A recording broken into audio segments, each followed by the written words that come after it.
बच्चों, Gyandeep plus channel में आप लोगों का बहुत बहुत स्वागत है। देखिए, इस समय भी हम वही चीज़ें आपको पढ़ा रहे हैं जो परीक्षाओं में आती।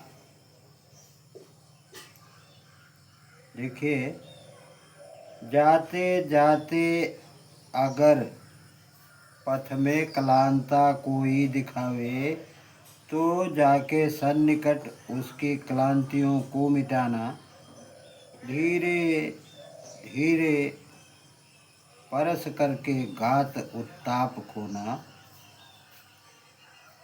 सदगंधों से श्रमित जन की हर्षितों सा बनाना, लज्जाशीला पथिक महिला जो कहीं दृष्टि आए, होने देना विकृत बसना, होने देना विकृत बसना, तो न तू सुंदरी को। देखिए, ये कविता जो हरिओस जी ने लिखी है, ये पवन दूतिका से ही ली गई है। जो थोड़ी सी श्रमित वह हो, गोद ले शांति श्रांति खोना, होठों की अव कमल मुख को की मलानताएं मिटाना, कोई क्लांता कृषक ललना खेत में जो दिखावे, धीरे धीरे परस उसकी ज्वलांतियों को मिटाना, जाता कोई जलद यदि हो व्योम में, तो उसे ला छाया द्वारा सुखित करना, तात भूतांगना को, उस तप्त भूतांगना को संतृप्त करने की बात राधिका जी इस छोटी सी काव्यांश में कहती। देखिए, संदर्भ वही रहेगा जैसे संदर्भ में हम लिखेंगे प्रस्तुत पद्यांश हमारी पाठ्य पुस्तक हिंदी के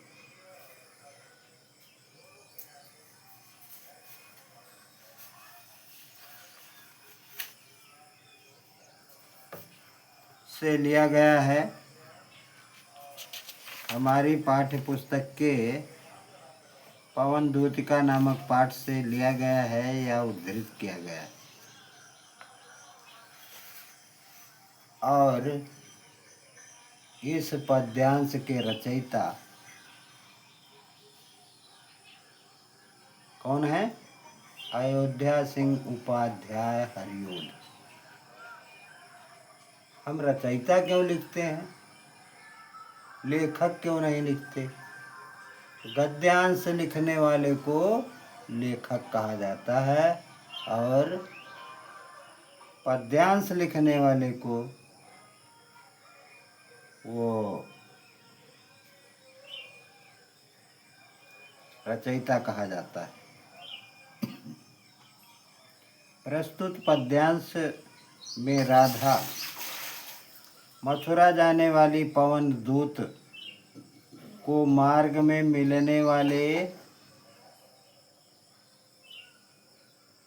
मनोरम स्थलों व दृश्यों से आगाह कराते हैं, यानी उन्हें बताते हैं पवन दूतिका को कि उसे उनसे मोहित न होने, किंतु दुखियों के कष्ट दूर करने की सीख देती हैं।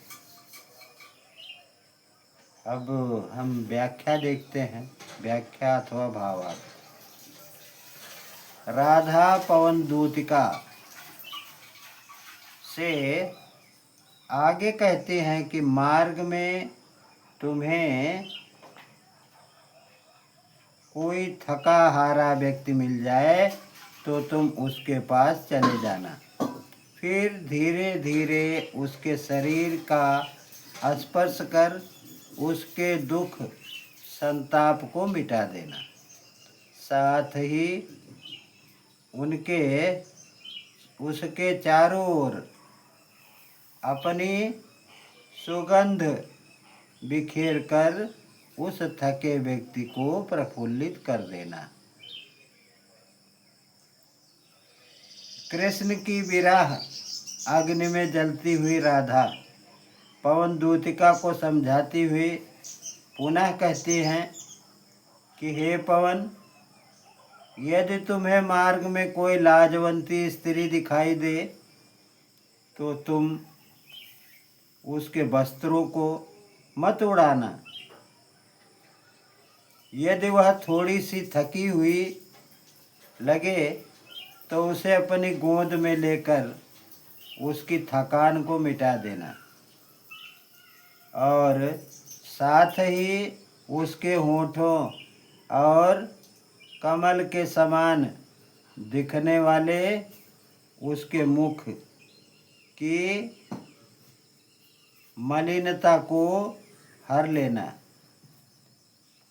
तथा पवन से यह भी कहती हैं कि यदि तुम्हें मार्ग में खेत में कोई काम करने वाली थकी हुई स्त्री दिखे तो तुम धीरे धीरे उसके पास पहुंचकर अपने स्पर्श से उसकी थकान को मिटा देना। साथ ही आकाश में बादल के दिखाई देने पर उसे पास लाकर उसकी छाया के द्वारा उस थकी हुई स्त्री को शीतलता प्रदान करना, उसे आराम पहुंचाना। काव्य सौंदर्य वही पुराना।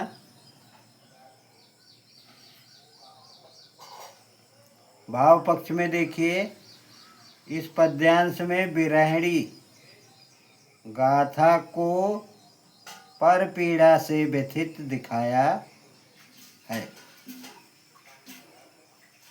कला पक्ष खड़ी बोली, प्रबंध, मंदक्रांता, रूपक, अलंकार देखिए, रूपक, पुनरुक्त प्रकाश एवं मानवीकरण उपमा, गुण प्रसाद, शब्द शक्ति,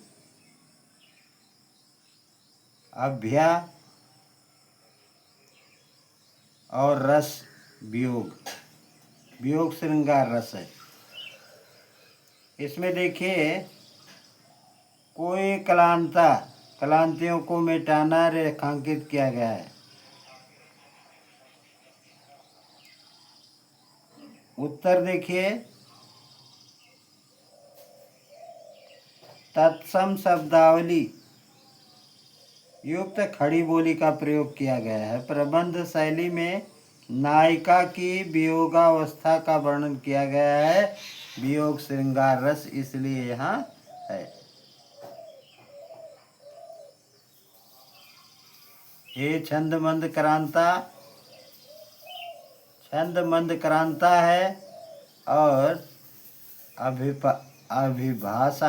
अभिसा शब्द शक्ति के साथ प्रसाद गुण है। रूपक, पुनरुक्त प्रकाश, मानवीकरण, अलंकारों का प्रयोग इसमें इस पद्यांश के भाव में सौंदर्य को बढ़ाता है। बच्चों, ये तो रहा आपका यह पवन दूतिका का चैप्टर पद्यांश। बच्चों, जहाँ से भी देख रहे हो, चैनल को लाइक कीजिए, शेयर कीजिए और सब्सक्राइब कीजिए और अपने विचार इसके लिए ज़रूर लिखिए। धन्यवाद।